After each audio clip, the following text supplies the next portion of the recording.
अस्सलामुअलैकुम दोस्तों, take academy Pakistan में आपका स्वागत है। आज से हम शुरू करने वाले हैं अपनी वेब डेवलपमेंट की सीरीज, जहां पे हम आपको from a beginner to a complete full stack developer बनाएंगे। वेब डेवलपमेंट इस वक्त one of the highest demanded और सबसे ज़्यादा हाईएस्ट पेइंग स्किल्स में आती है। ये काफ़ी लेंथी और बहुत ज़्यादा डिटेल्ड कोर्स होने वाला है, क्योंकि हम इसमें बहुत सारी चीज़ें और बहुत सारी टेक्नोलॉजीज़ और हम चीज़ें इसमें सीखेंगे और डिस्कस करेंगे। कोर्स आउटलाइन देखने से पहले पहले हम डिस्कस कर लेते हैं कि इसको सीखने के एडवांटेजेस और डिसएडवांटेजेस क्या हैं। तो पहले एडवांटेजेस में हम ये डिस्कस करेंगे कि ये बहुत ज़्यादा डिमांडेड स्किल है, क्योंकि तकरीबन हर बिज़नेस को एक वेबसाइट चाहिए होती है और हर बिज़नेस को एप्लीकेशंस भी बनानी होती हैं। जैसे आप हर चीज़ की वेबसाइट देखते हो, आप जैसे फेसबुक यूज़ करते हो, वो भी एक वेब एप्लीकेशन है। व्हाट्सएप है हमारे पास। इन सारी चीज़ों की आपको वेब एप्लीकेशंस भी मिल जाती हैं और आपको मोबाइल एप्लीकेशंस, हर तरह की एप्लीकेशंस मिलती हैं। तो इसलिए ये web development one of the highest demanding skills है, क्योंकि तकरीबन हर बिजनेस को वेबसाइट्स चाहिए होती हैं। दूसरी चीज़ हम इसमें ये डिस्कस करेंगे कि इसमें सैलरी भी ज़्यादा होती हैं यूजुअली, और इसमें आप फ्रीलांसिंग करके अपनी इनकम को भी बढ़ा सकते हो जॉब के साथ साथ। थर्ड थिंग हम ये देखेंगे कि इसमें हमारे पास फ्लेक्सिबिलिटी टू वर्क भी होती है। इसमें बहुत सारी जॉब्स अब रिमोट होती हैं, और अगर रिमोट ना भी हों तो अक्सर कंपनीज अपने एम्प्लॉयज़ को रिलैक्सेशन देती हैं कि वो कभी कभार रिमोट वर्क कर सकें, क्योंकि इसमें रिमोट वर्क करना कोई मुश्किल काम नहीं है, और कोई प्रोजेक्ट की लाइक प्रोग्रेस इससे आई स्लो नहीं होती, क्योंकि जस्ट बिकॉज के एम्प्लॉयज़ रिमोटली वर्क कर रहे हैं। लास्ट टू थिंग्स हम ये देखेंगे कि इसमें आपको बस एक ही प्रोग्रामिंग लैंग्वेज सीखनी पड़ेगी। हम सिर्फ जावास्क्रिप्ट सीखेंगे इसमें, और बाकी जो चीज़ें हम सीखेंगे वो जावास्क्रिप्ट से ही बनी हुई होती हैं आके। और लास्ट थिंग ये है कि ये एक बहुत ज़्यादा वाइडली यूज्ड टेक्नोलॉजीज़ हैं जो हम सीखने वाले हैं इसमें, और इसमें बहुत बड़ी इनकी कम्युनिटीज़ हैं, और इसमें आपको हेल्प हासिल करना भी बहुत आसान है। इंटरनेट पे बेतहाशा हर चीज़ की तकरीबन वीडियोस मिल जाती हैं आपको इस पे। तो इसलिए भी ये एक बिगिनर्स के लिए बहुत अच्छी चीज़ें हैं जो हम इस कोर्स में सीखेंगे। अब हम थोड़े से इसके डिसएडवांटेजेस डिस्कस कर लेते हैं, ताकि आपको पता चले कि क्या ये चीज़ सीखना आपके लिए सही है भी सही या नहीं। पहला इसका डिसएडवांटेज मैं ये डिस्कस करूंगा कि ये चीज़ सीखना मुश्किल है। आपको इसमें मेहनत करनी पड़ती है और डेडिकेशन के साथ काम करना पड़ता है कंसिस्टेंटली, क्योंकि इसमें चीज़ें सीखने वाली बहुत सारी होती हैं, इसलिए इसको सीखना थोड़ा मुश्किल होता है और इससे सीखने में टाइम भी काफ़ी लगता है। दूसरा इसका डिसएडवांटेज ये होता है कि ये एक स्किल ऐसी नहीं है कि आप एक दफ़ा बस सीख के आपके पास एक जैसे मेडल आ गया। आपको इसमें कॉन्स्टेंटली अप टू डेट रहना पड़ता है। ऑनलाइन आपको चेक करना पड़ता है क्या क्या चीज़ें चेंज हुई हैं, क्या क्या न्यू टेक्नोलॉजीज आई हैं, क्या आपको वो नई चीज़ें सीखनी चाहिए। हमेशा हर चीज़ आपको सीखने की ज़रूरत भी नहीं होती, लेकिन अक्सर आपको ना इस चीज़ का ध्यान रखना पड़ता है कि क्या कि मार्केट में इस वक्त क्या क्या नया चल रहा है। लास्ट डिसएडवांटेज ये है इसका कि इसमें बहुत सारी चीज़ें आपको सीखनी पड़ती हैं, क्योंकि इसमें अभी हम ऐसे जैसे आउटलाइन डिस्कस करेंगे, काफ़ी एक्सटेंसिव आउटलाइन है इसकी। हमें HTML CSS जावास्क्रिप्ट और फिर आगे जावास्क्रिप्ट के टूल्स काफ़ी सारे, NPM टर्मिनल यूज़ करना और गिट वर्जन कंट्रोलिंग यूज़ करना, हमें बहुत सारी चीज़ें इसमें सीखनी पड़ती हैं इसके साथ। इसलिए भी ये थोड़ी मुश्किल चीज़ है सीखने को, क्योंकि आपको इसमें टाइम काफ़ी लगाना पड़ता है और कंसिस्टेंटली आपको इस पर मेहनत करनी पड़ती है, ताकि आप एक अच्छे डेवलपर बन सको। तो मैं इसमें आपको यही सजेस्ट करूँगा कि आप इसको, अगर आप इस कोर्स को फॉलो करते हो तो आप रेगुलरली प्रैक्टिस करो।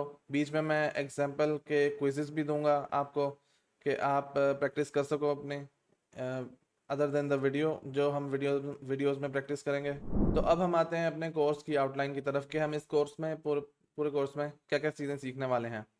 तो सबसे पहले हम शुरू करेंगे, पहले हम डिस्कस करेंगे कि इंटरनेट काम कैसे करता है, कि हम जो वेबसाइट्स एक्सेस करते हैं इंटरनेट पे वो किस तरह एक्सेस होती हैं, और हम क्या कुछ बैकएंड पे हो रहा होता है जब हम google.com अपने ब्राउज़र पर सर्च करते हैं। उसके बाद हम देखेंगे कि वेबसाइट्स कैसे काम करती हैं, कि हमने अब google.com तो सर्च कर लिया, लेकिन जब जो हमारे पास वेब पेज शो हुआ है वो वेब पेज एक्चुअली है क्या, और उस पे चल हो क्या रहा है, कि जो हमें फंक्शनैलिटी वो प्रोवाइड करता है। ये थियोरेटिकल टॉपिक्स डिस्कस करने के बाद हम शुरू कर देंगे अपनी कोडिंग प्रैक्टिसेस, और हम शुरू करेंगे HTML से।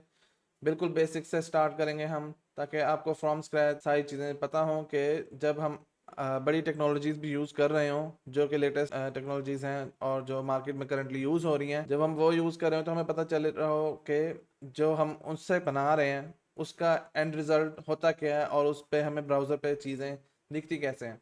तो हम शुरू करेंगे HTML से, उससे उसके बाद हम देखेंगे कि CSS क्या होती है, CSS को यूज़ कैसे करते हैं HTML के साथ, और उसके बाद हम यूज़ करेंगे जावास्क्रिप्ट को, और जावास्क्रिप्ट से हम एप्लीकेशन में अपनी वेबसाइट्स पे फंक्शनैलिटी कैसे ऐड करते हैं, फिर हम वो देखेंगे। उसके बाद हमारा लेक्चर होगा टर्मिनल के ऊपर, और हम देखेंगे कि टर्मिनल को किस तरह हम यूज़ करते हैं, टर्मिनल क्यों यूज़ करें, हम डायरेक्टली मतलब GUI से, हम ग्राफिकल यूज़र इंटरफेस से विंडोज़ पे ही हम क्यों नहीं काम कर सकते, और क्या क्यों हमें टर्मिनल की ज़रूरत पड़ती है, और टर्मिनल क्यों फास्टर होता है। फिर उसके बाद हम शुरू कर देंगे रिएक्ट पे काम करना, और हम रिएक्ट की के प्रिंसिपल्स को देखेंगे, रिएक्ट में क्या क्या हमारे पास फीचर्स होती हैं वो देखेंगे। रिएक्ट हमारा इस कोर्स का one of the main components होने वाला है, और इस कोर्स के बाद भी हमारे पास जो मोस्टली लेक्चर्स होंगे इस चैनल पे जो मैं बनाऊंगा वो रिएक्ट के ही होंगे, क्योंकि मेरी खुद स्पेशलिटी रिएक्ट ही है। फिर नेक्स्ट हम पहला प्रोजेक्ट बनाएंगे इस कोर्स का, वो होगी एक टू डू एप्लीकेशन। बहुत सिंपल सा प्रोजेक्ट होने वाला है।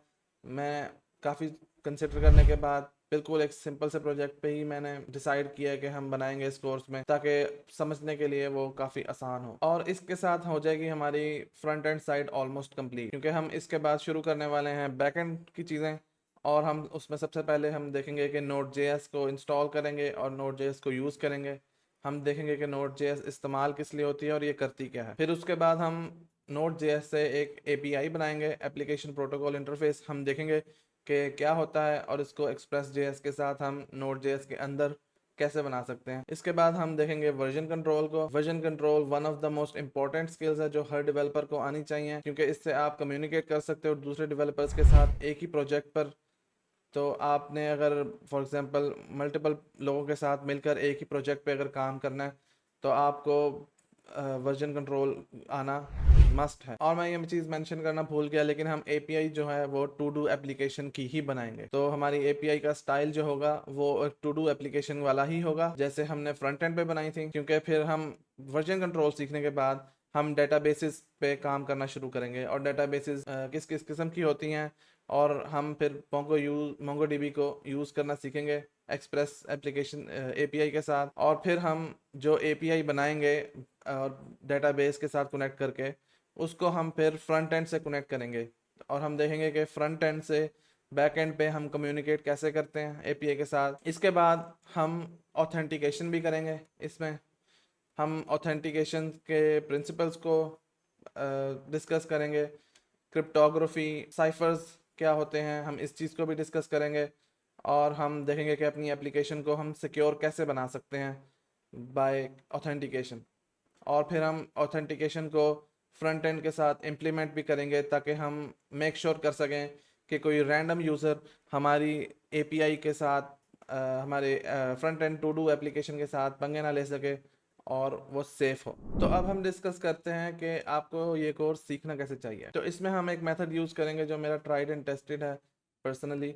वो ये है कि आप वीडियो को थोड़ा सा देखो, फॉर एग्जांपल लाइक 30 सेकंड्स या 1 मिनट तक आप वीडियो को देखो, और फिर वहाँ पे हम जो भी कोडिंग प्रैक्टिस कर रहे होंगे आप उसे फ्रॉम मेमोरी खुद लिखने की, खुद परफॉर्म करने की कोशिश करो। हो सकता है आपसे ना हो पाए, तो अगर ना हो तो आप वीडियो को दोबारा देखो, और फिर वीडियो से देख के वहाँ से खुद लिख लो। लेकिन शुरू में एक दफ़ा आप कोशिश करो कि आप फ्रॉम मेमोरी उस चीज़ को लिखने की कोशिश करो, तो ताकि आप बस ये ना हो कि आप वीडियो देख ही जाओ और साथ साथ बस आप टाइप करते जाओ और सारा कोड लिखते जाओ, कॉपी करते जाओ। बस कॉपी करने से आपके ये नुकसान होगा कि इन फ्यूचर जब आप एक्चुअली खुद कोई काम करने लगोगे, कोई एप्लीकेशन पे काम करने लगोगे, तो आपको खुद कुछ भी याद नहीं होगा फ्रॉम मेमोरी।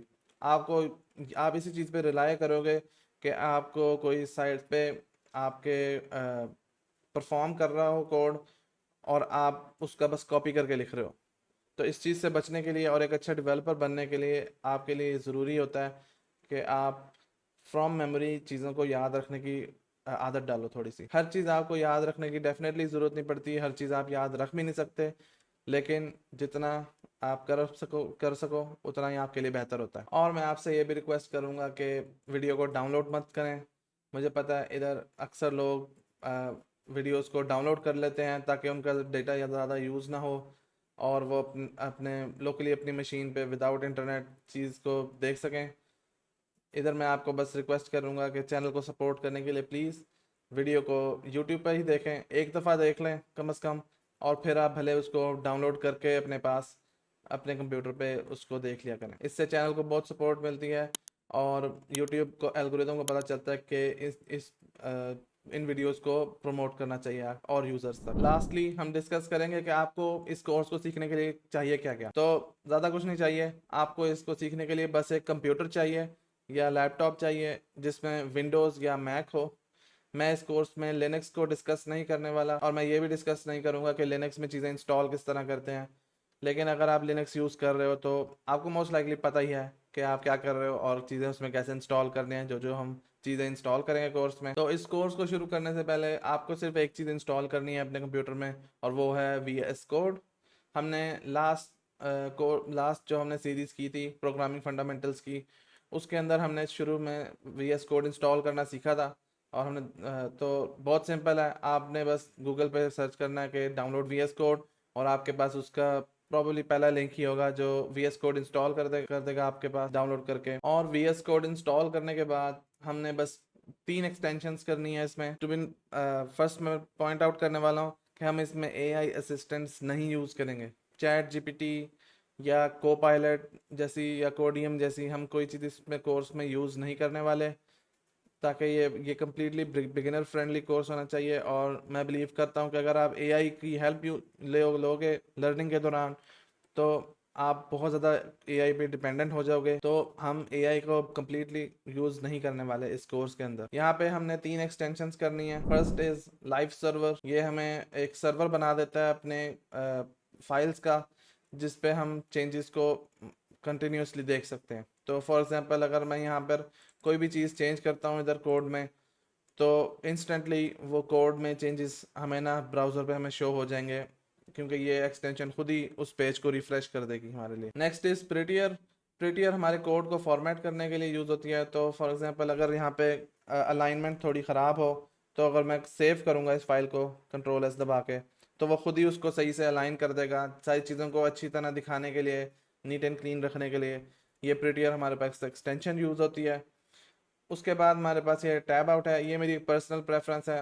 आपको इस अगर ना भी सही करो इंस्टॉल तो कोई मसला नहीं। ये करती क्या है, ये बस टैब दबाने से हमें जहाँ पे कर्सर होता है ना, अब for example in pointy brackets के अंदर मेरा कर्सर है, तो मैं अगर टैब दबाऊंगा ना तो इन पॉइंटी ब्रैकेट से कर्सर बाहर आ जाएगा। अब मैं दोबारा अगर टैब दबाऊंगा तो वो अगली वाली पॉइंटी ब्रैकेट्स के अंदर चला गया, दोबारा टैब दबाऊंगा तो वो उन पॉइंटी ब्रैकेट से बाहर आ गया।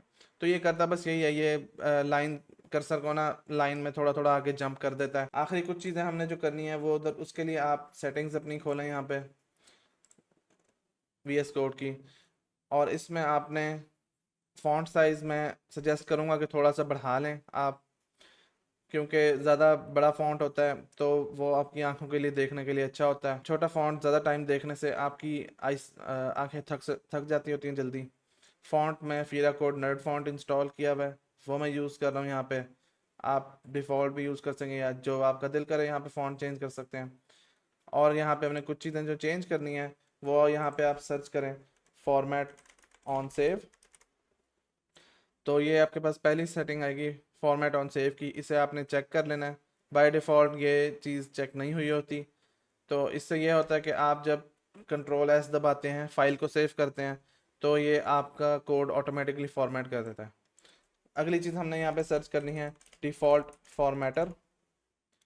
तो डिफ़ॉल्ट फॉर्मेटर में यहाँ पे आप ड्रॉप डाउन होगा, इसको आपने कर खोल के यहाँ पे प्रिटियर को सिलेक्ट कर लेना है, ताकि VS कोड को पता हो कि आपकी जो फाइल को फॉर्मेट करना है जब Ctrl+S दबाओगे आप, तो वो किस फॉर्मेटर से करना है।